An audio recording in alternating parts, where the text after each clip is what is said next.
আজকের এই মহড়ায় অংশগ্রহণকারী সব স্তরের স্বেচ্ছাসেবক বৃন্দ, ভাই ও বোনেরা, আসসালামু আলাইকুম। আমরা আজকে এই দিবসের একটি প্রতিপাদ্য দিয়েছি যে দুর্যোগ প্রস্তুতিতে লড়ব, তারুণ্যের বাংলাদেশ গড়ব। তারুণ্যকে কেন আমরা প্রাধান্য দিচ্ছি?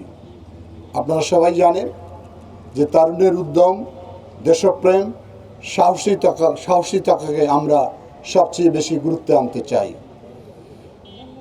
জুলাই আন্দোলনে এই যুবকরাই বুকের তাজা রক্ত দিয়ে একটি ফ্যাসিবাদী সরকারের অবসান ঘটিয়েছে।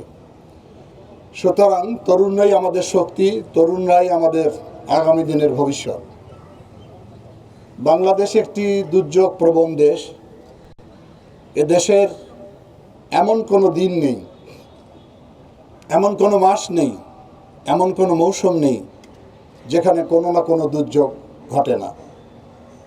আমাদের মন্ত্রণালয় 3 ধরনের কাজ করে থাকি আমরা: দুর্যোগ পূর্বকালীন সতর্ক করার জন্য, দুর্যোগ চলাকালীন এবং দুর্যোগ উত্তর পুনর্বাসনের কাজগুলো করে থাকি আমরা।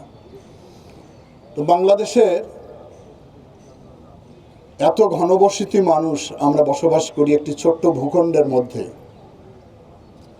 সে কারণেই মানবসৃষ্ট দুর্যোগ ঘটে, প্রাকৃতিক দুর্যোগ ঘটে, জলবায়ু দুর্যোগ ঘটে থাকে। সেজন্য সবসময় আমাদেরকে প্রস্তুতি গ্রহণ করে থাকতে হয়। আজকে যে মহড়াটা অনুষ্ঠিত হয়েছে এটি প্রধানত ভূমিকম্পকে কেন্দ্র করে। আপনারা ইতিমধ্যে জানেন যে বাংলাদেশ একটি ভূমিকম্প প্রবণ এলাকা হিসেবে চিহ্নিত হয়েছে। গত মাসে প্রায় 10 বার ছোট ও বড় আকারের হালকা ভূমিকম্প ঝাঁকুনি দিয়েছে বাংলাদেশকে। সেই প্রস্তুতিতে আমাদের কীরকম প্রস্তুতি রয়েছে সেই মহড়াটা অনুষ্ঠিত হয়েছে এখানে। আমি মনে করি যে ব্যক্তি পর্যায়ে যদি আমরা সচেতনতা সৃষ্টি করতে পারি তাহলে দুর্যোগের ক্ষতির সম্ভাবনাটা কমে আসে। সেই কাজটা আমাদের মন্ত্রণালয় থেকে করা হচ্ছে। শিক্ষা প্রতিষ্ঠানে নিয়মিত মহড়ার আয়োজনের ব্যবস্থা করতে যাচ্ছি, যাতে করে আমাদের দুর্যোগকালীন কী ধরনের প্রস্তুতি প্রয়োজন, সাহস না হারিয়ে সাহসের সঙ্গে মোকাবেলা করতে হবে, সেই ব্যাপারে আমরা তাদের সঙ্গে প্রশিক্ষণ দিব। তারা সেভাবে আমাদের সচিব মহোদয় বলেছেন যে ঢাকা ভূমিকম্প প্রবণ এলাকা হিসাবে চিহ্নিত হয়েছে। সেজন্য আমাদের মাননীয় প্রধানমন্ত্রী বলেছেন যে 1 লক্ষ স্বেচ্ছাসেবী তৈরি করার জন্য আমরা নিয়ে হচ্ছি। আমরা দিনের মধ্যে বিভিন্ন স্বেচ্ছাসেবী সংগঠন, রেড ক্রিসেন্ট, ফায়ার সার্ভিস এবং বিভিন্ন এনজিও এবং গার্লস স্কাউটের 1 লক্ষ স্বেচ্ছাসেবী আমরা তৈরি করতে সক্ষম হব। আমাদের একটি প্রোগ্রাম রয়েছে কোস্টাল এরিয়াতে, সেখানে প্রায় 80,000 স্বেচ্ছাসেবী কাজ করে অত্যন্ত বিপন্ন মানুষের পাশে দাঁড়ায়।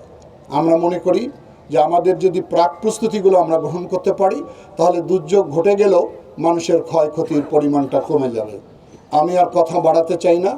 আজকের এই দিনে বিশেষ করে ফায়ার সার্ভিস, সিভিল ডিফেন্সকে আমি আন্তরিক অভিনন্দন, ধন্যবাদ জানাচ্ছি যে তারা একটি সুন্দর মহড়ার মাধ্যমে কিভাবে দুর্যোগকালীন তারা কাজ করে সেটা আমাদেরকে দেখিয়েছেন।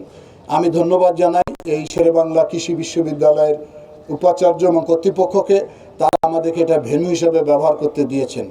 আমি ধন্যবাদ জানাই আমার প্রিয় সাংবাদিকবৃন্দ, তারা আজকে এই মহড়াটি প্রচার মাধ্যমে প্রচার করে জনগণকে আরও সচেতন করবেন এবং সহযোগিতা প্রদান করবেন।